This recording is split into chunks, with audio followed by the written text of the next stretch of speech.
Assalamualaikum warahmatullahi wabarakatuh. Kembali lagi bersama Sinja Entertain dengan saya Ocu. Sebagai petugas kepolisian yang bekerja pada satuan detektif, tentunya harus diwajibkan mempunyai intuisi dan hipotesis yang sangat tajam dan akurat. Nah, bagaimana jika kemampuan tersebut dimiliki seseorang yang buta, tidak bisa melihat, bahkan kepala detektif polisi saja sering meminta bantuannya untuk memecahkan kasus yang rumit, contohnya seperti kasus kriminal yang tidak dapat dipecahkan yang terjadi puluhan tahun yang silam. Mungkin bagi kalian yang saat ini sedang bercita-cita masuk sekolah STEM Intelligent, ada baiknya belajar terlebih dahulu kepada aktor senior dari Hong Kong, yakni Om Andy Lau, dan inilah alur cerita filmnya.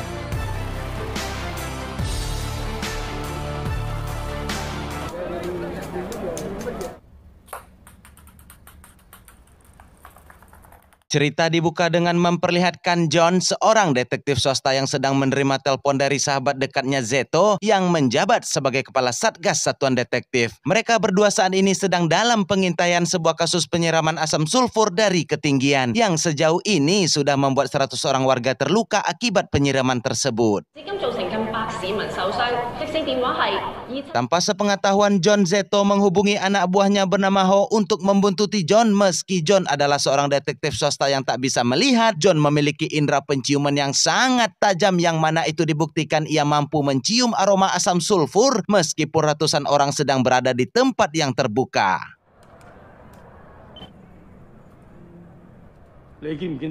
John mengikuti seorang pria subur yang ia curigai sebagai pelaku penyiraman asam sulfur dari ketinggian. Begitupun juga dengan Ho yang terus mengirimkan informasi kepada Zeto. Dan hipotesis John benar adanya tatkala pria subur ini membeli suatu benda yang tanpa sadar ia menjatuhkan benda lainnya yang setelah John konfirmasi itu adalah cairan keras asam sulfur.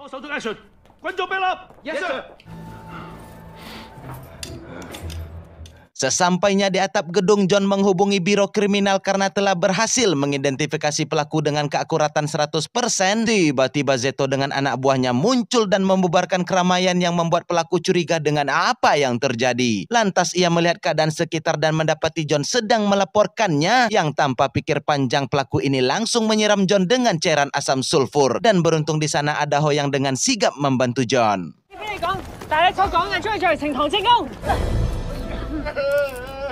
Di rumah sakit setelah tangan John diobati, John mendengar di televisi bahwa Zeto menyatakan kepada media ialah polisi yang bekerja keras untuk menangkap tersangka. Mendengar pengakuan dan pencitraan Zeto macam kampret pada media ini membuat John melempar televisi menggunakan sepatunya.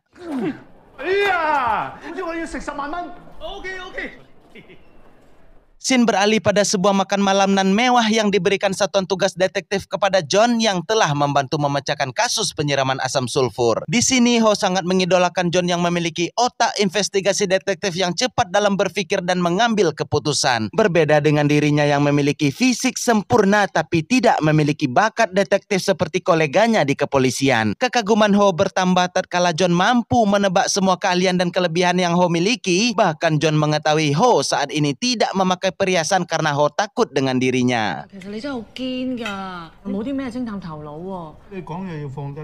Dikarenakan John terlalu banyak minum Oki Jelly Drink yang mengakibatkan ia mabuk, Ho terpaksa harus membawa John ke rumahnya. Sebelum masuk, Ho menceritakan sebuah peristiwa yang terjadi 10 tahun yang lalu. Di kala waktu itu, Ho mempunyai adik kelas yang menjadi teman baiknya bernama Mini. Suatu hari Mini menceritakan sambil menangis kepada Ho bahwa Mini takut akan membunuh demi cinta seperti yang dilakukan oleh nenek dan ibunya. Waktu kecil ayah Mini berselingkuh dan ibu Mini sangat marah sehingga ibu Mini ini membunuh ayahnya dan mengawetkannya dengan garam. Tak jauh berbeda dengan nenek Mini yang juga pernah membunuh dan menggoreng mayat laki-laki yang dicintainya. Cerita Ho pun disela oleh John yang membuat saya kagum tatkala John mampu menebak Ho menjauhi Mini setelah Mini menceritakan hal tersebut. Dan benar saja, prediksi John pun diakui oleh Ho. Lalu Ho melanjutkan cerita, pada suatu ketika sampai 5 malam berturut-turut Mini berdiri tepat di tempat John berdiri saat ini sambil menangis dan menatap ke arah jendela kamar Ho. Ho yang berpikir Mini mungkin sedang patah hati, tentu saja ia tidak berani turun untuk menemui Mini. Pada malam ke-6 itulah Mini tidak pernah muncul lagi dan menghilang sampai saat ini. Untuk itulah Ho meminta dan memohon kepada John agar bisa menemukan Mini kembali, dan seketika John langsung memprediksi sementara kemungkinan yang terjadi pada Mini.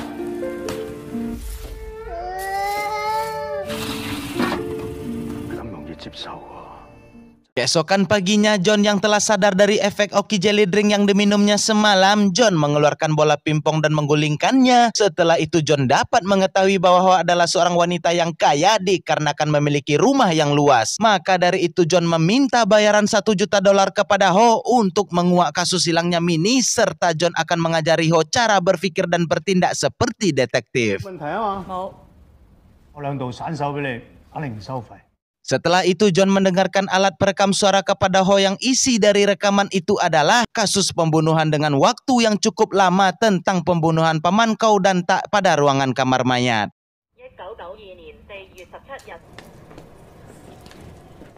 Tanpa berlama-lama mereka langsung menuju ke tempat TKP kamar mayat, dan karena Ho adalah polisi resmi tentunya akan memudahkan John untuk mendapatkan izin dari warga sipil yang bekerja di sana. Ho langsung memperlihatkan catatan investigasi sebelumnya yang belum tuntas bahwa dahulunya terdapat TV yang pecah. John meminta kepada Ho agar dapat berperan sebagai korban sementara John akan membayangkan dirinya menjadi pelaku.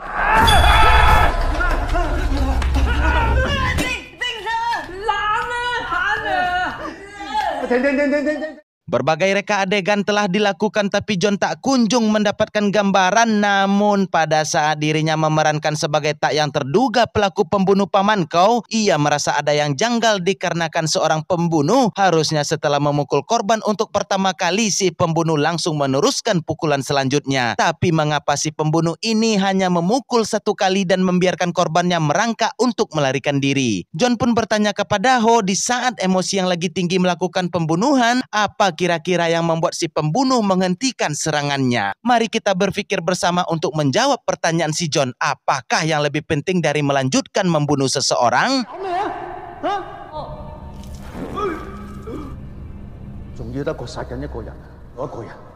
Inilah jawaban yang kita tunggu-tunggu dari si John. Ternyata jawaban dari pertanyaan apa yang lebih penting daripada membunuh seseorang adalah untuk membunuh orang lain. John menyimpulkan pada saat pelaku memukul kepala paman kau dengan palu, pelaku mengetahui ada yang melihat kejadian tersebut, maka si pelaku pun membunuh terlebih dahulu orang yang melihat kejadian, lalu melanjutkan memukul kembali paman kau. Dan John membuat keputusan sementara di luar pemikiran orang konvensional yang mengatakan bahwa pelaku terduga bernama Tak. Bisa saja si Tak ini adalah korban yang sengaja dihilangkan agar si Tak dituduh telah melarikan diri. Tapi muncullah pertanyaan baru, apa yang membuat pelaku membunuh si Tak dan paman kau, dan kenapa TV di sana juga ikut pecah padahal TV ini tidak terletak pada ruangan tempat pelaku membunuh paman kau. Maka dari itu John mencari tahu apa yang mereka tonton pada malam hari Rabu 20 tahun yang lalu.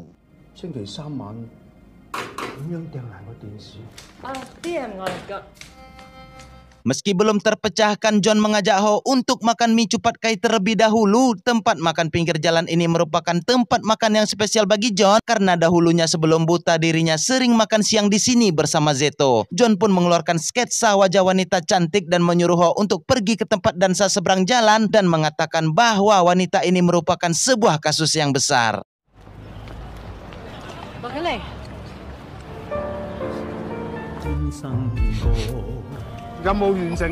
Sesampainya di rumah John, terlihat ia begitu sangat bahagia, yang mana itu dibuktikan dengan dirinya mengajak Zeto sahabatnya berdansa, yang kebetulan Zeto berada di rumah John untuk membantunya membersihkan rumah. John pun menceritakan kepada Zeto alasan ia begitu sangat bahagia dikarenakan John tadinya bertemu dengan istri masa depannya. Mendengar hal tersebut membuat Zeto berkata mungkin wanita yang dicintai John saat ini sudah menikah. Seketika itu John langsung menghukum dan memarahi Zeto.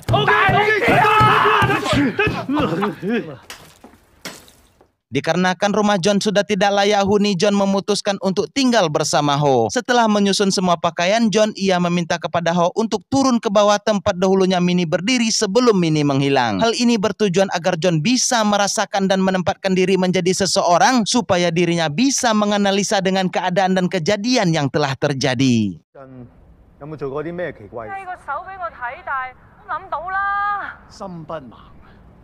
Keesokan paginya John dan Ho pergi ke salah satu tempat latihan bola voli wanita. John mengeluarkan sebuah sepatu dan meminta Ho untuk memakaikannya kepada seluruh wanita yang ada di sana. Tak lama muncullah pelatih bola voli tersebut dan ia langsung melarikan diri melihat Ho.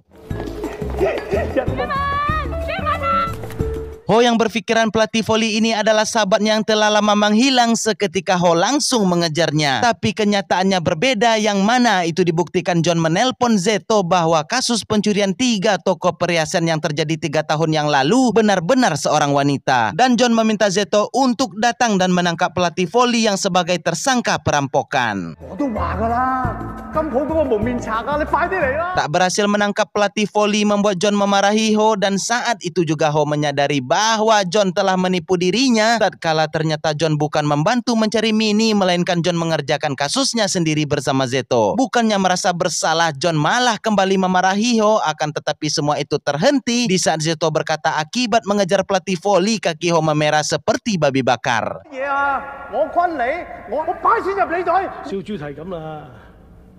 Pada malam harinya, Ho menceritakan kepada John alasan ia masuk ke dalam kepolisian adalah untuk mencari Minnie. Meskipun keputusan Ho ini ditentang orang tuanya, Ho tetap masuk dalam kepolisian.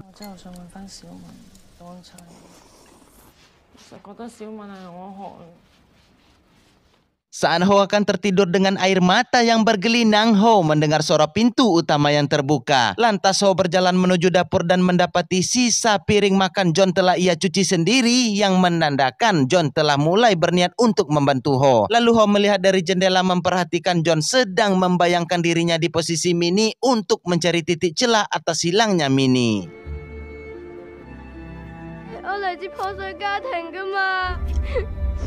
Keesokan harinya saat di dalam taksi, John kembali mendapatkan pencerahan atas kasus paman Kau yang diduga telah dibunuh oleh Ta. Seketika itu juga John mengajak Ho untuk berangkat ke Makau. Sesampainya di Makau, di sebuah tempat yang dimana para pendepo mengharapkan petir kakek Zeus, Ho mengeluarkan foto pelaku yang dicurigai, dan saat itu juga pelaku terduga sedang bersin-bersin yang memudahkan mereka untuk mengetahuinya.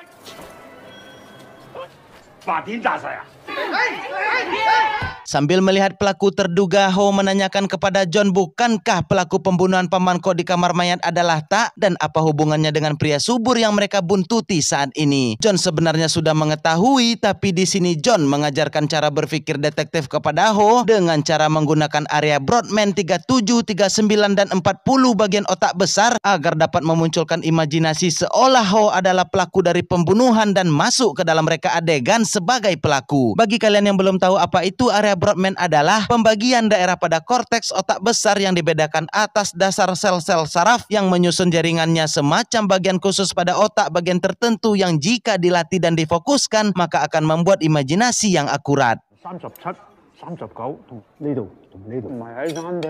邊度？餐廳咯。我中你啊！ Ho mulai masuk ke dalam imajinasinya yang dituntun terus-menerus oleh John. Ho menemukan alasan kenapa TV bisa pecah di ruangan yang tidak terjadi pembunuhan. Pada malam itu paman Kau dan Tak sedang menonton pacuan kuda dan mereka berjudi, telah menang 5 kali berturut-turut hingga akhirnya mendapatkan jackpot sebesar 5 juta dolar. Berbeda dengan orang ketiga yang kalah, ia merasa marah dan frustasi sehingga ia pun membanting televisi tersebut. Setelah itu dirinya menemui paman Kau yang tengah memandikan mayat. Orang ketiga ini langsung memukul kelapa paman Kau, dan hal itu disaksikan oleh Tak yang membuat orang ketiga ini membunuh Tak terlebih dahulu. Dan setelah itu ia melanjutkan membunuh paman Kau serta ia memutilasi Tak agar semua tuduhan beralih kepada Tak yang diduga melarikan diri setelah membunuh paman Kau. Motif dari pembunuhan orang ketiga ini adalah untuk mengambil hadiah jackpot judi milik paman Kau.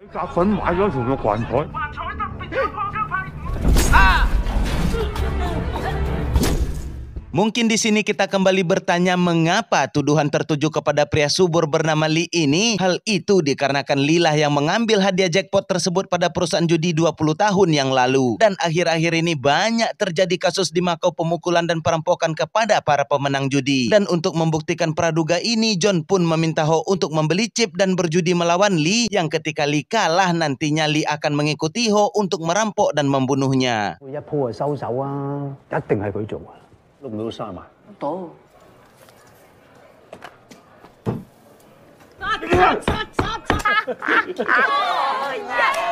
Setelah Lee kalah di dalam judinya, ia pun pergi meninggalkan kasino dengan penuh amarah. John pun menyuruh Ho untuk ikut keluar agar Lee mengikuti dan merampoknya. Sementara itu John pergi ke Indomaret untuk membeli cemilan kering.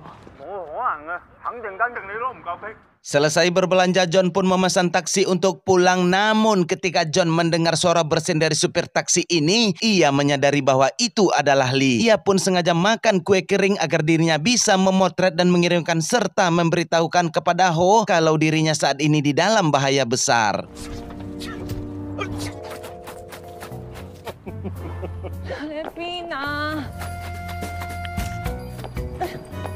Ketika Lee memberhentikan mobil, John sudah mengetahui bahwa Lee akan menyerangnya. Dengan cepat John melemparkan ke arah mata Lee beberapa kue kering yang telah ia haluskan. John pun berlari ke hutan dan memanjat pohon. Disinilah John memakai teknik bertanya serta menuduh seperti yang dilakukan oleh kepolisian. Ia langsung menuduh Lee bahwa John telah mengetahui apa yang Lee perbuat pada pamanko dan tak. Dan cara ini pun berhasil membuat Lee mengakuinya yang tanpa Lee sadari, John telah merekam bukti percakapan mereka yang akan diserahkan kepada pengadilan. Sementara itu, Ho yang telah berhasil menemukan John langsung menabrak Lee dan meringkusnya.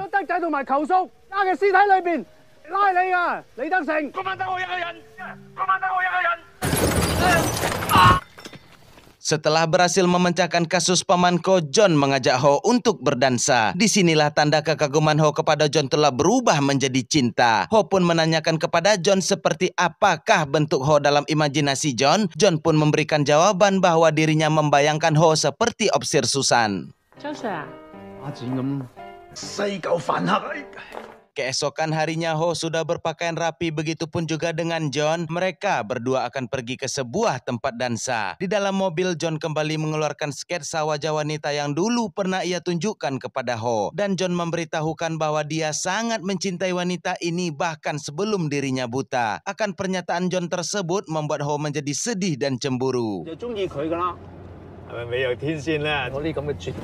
Ho yang menunggu John di parkiran sangat kesal kepada John yang tidak peka kepada dirinya. Maka ia pun teringat perkataan John yang mengatakan bahwa dirinya di dalam imajinasi John seperti Opsir Susan. Dan seketika Ho langsung menuju ke kantor polisi untuk melihat rupa seperti apa bentuk Opsir Susan.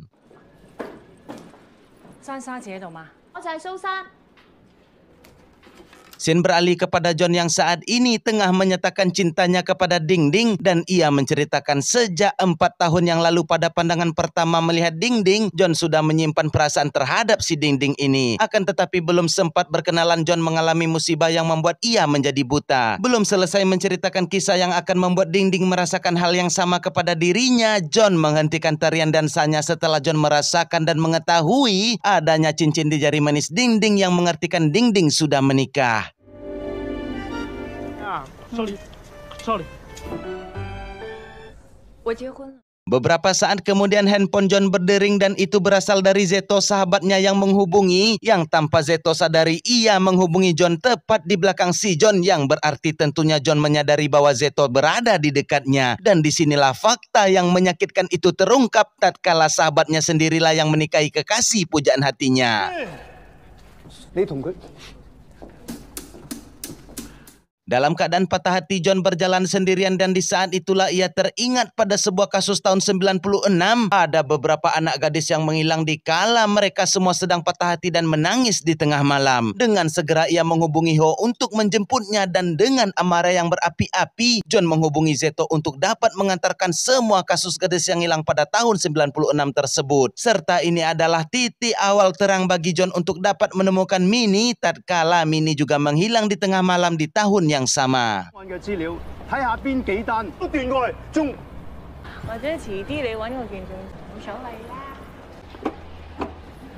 Setelah Zeto mengantarkan kasus di masa silam tentang hilangnya para gadis remaja di tengah malam, John pun mulai meminta Ho untuk melakukan berbagai reka adegan yang cukup brutal untuk mencari titik terang, dan supaya reka adegan ulang ini diharapkan dapat memunculkan imajinasi bayangan tentang kejadian yang terjadi di masa itu.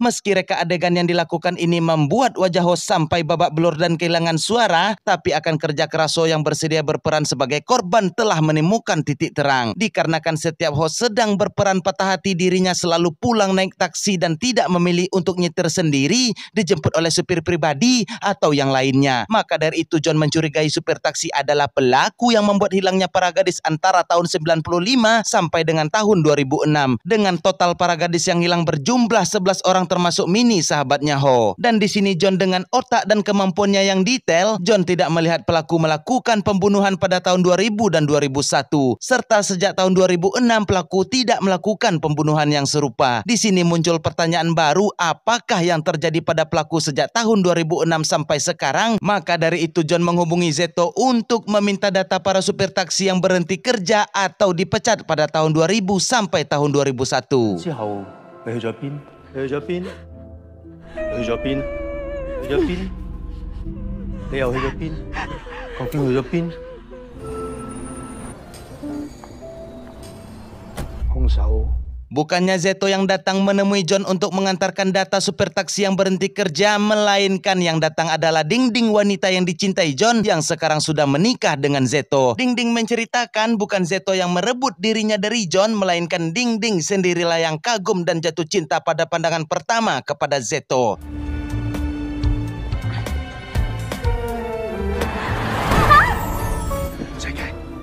Sesampainya di rumah, John memberikan pisau karter tajam kepada Ho dan John terus-menerus meminta Ho untuk membayangkan dirinya adalah Mini, yang tanpa sadar sugesti yang John masukkan tentang percintaan benar-benar membuat Ho mengiris tangannya tanpa henti. Akan hal ini John meyakini bahwa pada malam hilangnya Mini bukan si Ho lah yang ditunggunya, melainkan ia menunggu seseorang yang tinggal di atas rumah Ho. Lalu John bertanya apakah yang tinggal di lantai atas dahulunya adalah anak laki-laki yang seumuran dengan Mini dan sekolah di tempat yang sama. Akan praduga dan prediksi John membuat Ho kagum bahwa apa yang disampaikan John benar adanya tatkala dahulunya seorang anak laki-laki memang tinggal di atas rumah Ho. Maka mereka berdua pun mencari keberadaan anak laki-laki ini.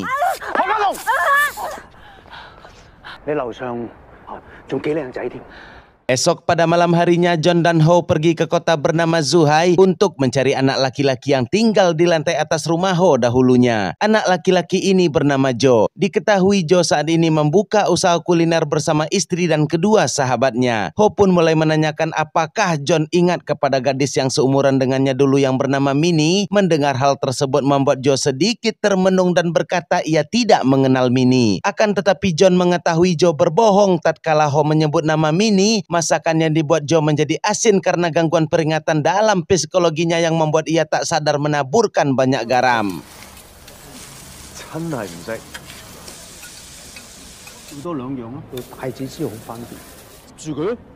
Keesokan harinya mereka melakukan pengintaian terhadap Jo. Tak lama kemudian rekan Jo turun dan keluar dari restoran. Begitupun juga dengan Jo, ia pun segera pergi. Anehnya rekan wanita Jo juga sedang terburu-buru. Ternyata Jo pergi ke gedung rekan prianya dan berselingkuh dengan istri rekannya. Tiba-tiba rekan wanita Jo berlari dan menabrak John dari belakang. Lalu wanita ini langsung menghubungi rekan kerja Jo untuk memergoki istrinya telah dikame-kameha oleh Jo. Dengan cepat John mengetahui bahwa wanita yang menabraknya sedang hamil dan ia adalah istri Jo.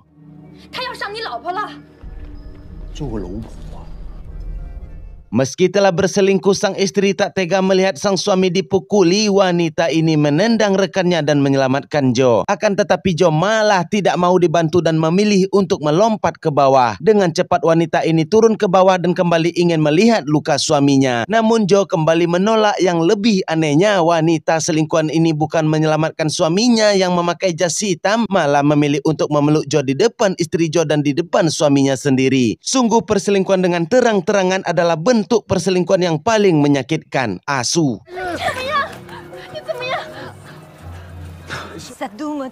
Malam hari John dan Ho pergi ke rumah sakit tempat Joe dirawat. Mereka menginterogasi dan meminta Joe menceritakan semuanya mengenai Minnie. Di sini Joe mengaku memang benar dirinya menjalin hubungan selama 1 bulan dengan Minnie dan mencampakkannya setelah ia puas. Malam itu Joe akan berangkat pindah sekolah ke Brazil. Minnie tidak menerima keputusan Joe yang menyampaikannya. Lalu Minnie menunggu di depan rumahnya sambil menyayat-nyayat tangannya dan terus berusaha mengejar mobil Joe dengan berlari. Praduga John semakin diperkuat tatkala supir taksilah pelaku yang telah menculik Minnie malam itu yang berusaha mengejar mobil Joe.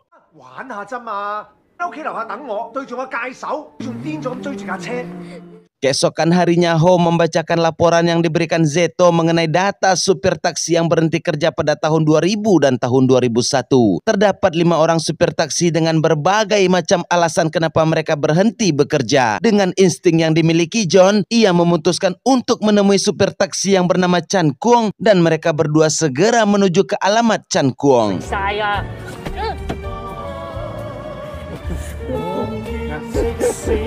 Sesampainya di tempat tinggal Chan Kuong yang terasing di tengah hutan, beberapa kali panggilan Ho tidak dijawab oleh Chan Kuong. Namun John, meski ia buta, John menyadari bahwa Chan Kuong sedang mengintip mereka berdua. Setelah itu pintu pun dibuka. Di sini Chan Kuong sedikit terkena penyakit mental yang mana itu dibuktikan tanpa perlu banyak pertanyaan tentang hilangnya para gadis. Chan Kuong langsung menunjukkan di mana ia menyimpan semua mayat wanita yang telah ia bunuh.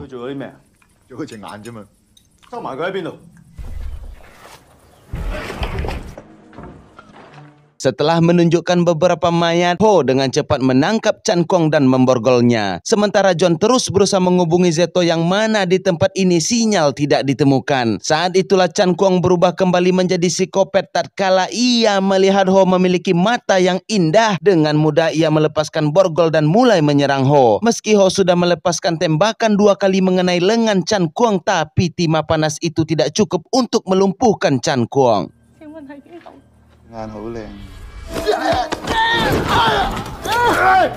John yang mendengar suara pistol terjatuh ke dalam tempat penyimpanan Oki Jelly Drink, dengan segera ia mencari pistol tersebut dan di waktu yang tepat John melepaskan tembakan tepat mengenai bagian kepala Chan Kuong yang membuat psikopat ini meninggalkan dunia yang hanya permainan dan senda gurau belaka ini. Al-Quran Surat Muhammad ayat 36.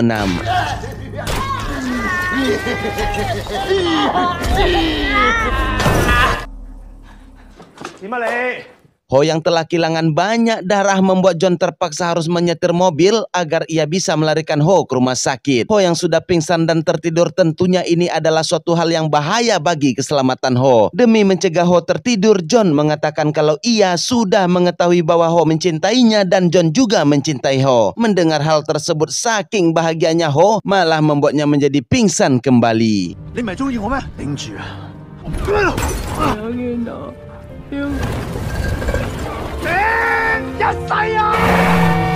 Di rumah sakit, Zeto menemui John dan menyampaikan bahwa timnya sudah menyisir seluruh area rumah Chan Kuong dan berhasil menemukan semua gadis yang hilang kecuali Minnie. Sesaat kemudian datanglah Bu Bidan mengatakan bahwa operasi Ho berjalan dengan lancar. Bukannya senang, John malah mengumpat karena tadinya ia mengatakan dirinya mencintai Ho. Di dalam imajinasinya John berpikiran Ho mirip seperti Opsir Susan yang tomboy seperti laki-laki. Mendengar hal tersebut membuat Zeto tertawa dan ia mengajak John ke ruangan Ho agar dirinya meraba dan merasakan seperti apa wajah dan fisik Ho sungguh jauh berbeda dengan Opsir Susan.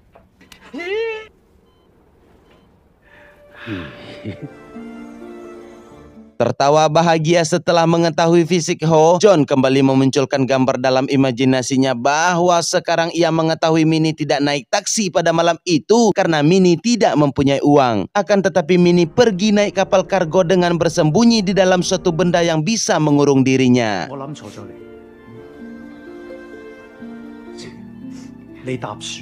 Ho yang telah siuman menelpon John dengan bermanja dan John mengatakan bahwa ia saat ini sedang dalam perjalanan menuju restoran Joe karena John telah mengetahui siapa Minnie, kemana Minnie dan di mana Minnie saat ini. John pun menutup telepon dengan berkata I love you yang membuat monitor pasien bergerak dengan cepat yang menandakan adanya serangan organ jantung, hati dan perasaan dengan mendadak. I love you.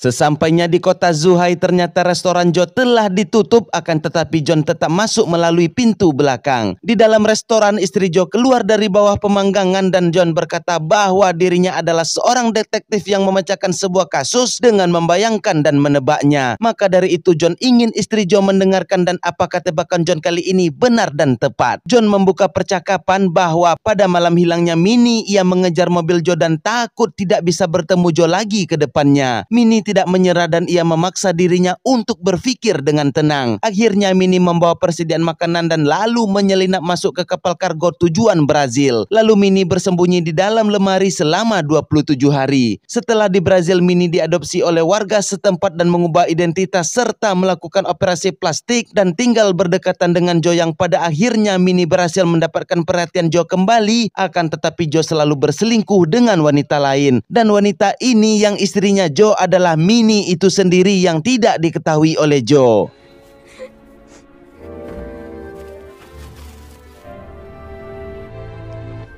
27天，到处勾搭女生。 Beberapa saat kemudian setelah Minnie menangis bahwa John telah mengetahui identitasnya, John mengetahui telapak kakinya telah menginjak darah, yang berarti Zhou dan selingkuhannya telah dibunuh oleh Minnie, istrinya sendiri. Maka dari itu John yang mengetahui kelemahannya segera pergi melarikan diri. Akan tetapi saat yang bersamaan air ketuban Minnie pecah yang membuat John terpaksa harus membantu Minnie melahirkan. Tiba-tiba...